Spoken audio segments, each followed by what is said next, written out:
নমস্কার বন্ধুরা। আজ হচ্ছে বৃহস্পতিবার। আর বৃহস্পতিবারে পুজো, সেটাই তোমাদের সাথে আজকে শেয়ার করছিলাম। তো কমেন্ট করে জানিও যে আমাদের মা লক্ষ্মীকে কেমন লাগছে। মা সবসময় লক্ষ্মী ঠাকুরের জন্য রজনীগন্ধা ফুলের মালা আনে। আর শীতকাল পড়লে তখন নানা রকমের গাঁদা ফুলের মালা আনে। আর এই মালাগুলো না এখন প্রতিটা মন্দিরে ঠাকুরদের পরায়। সেটা মা দেখেছে যে মার খুব পছন্দ হয়েছে মালাটা। সেই জন্য মা লক্ষ্মী ঠাকুরের জন্য একটা এনেছে। তো ঠাকুর অনুযায়ী ফুলের মালাটা কিন্তু অনেকটাই বড়।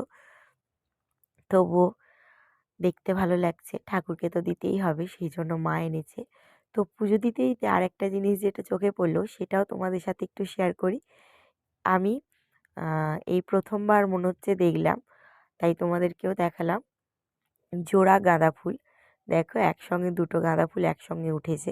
মানে আমি জোড়া সবজি, জোড়া ফল, বিশেষ করে জোড়া ফলটা বেশি দেখা যায়। তো জোড়া ফুল আমি খুব একটা দেখি না।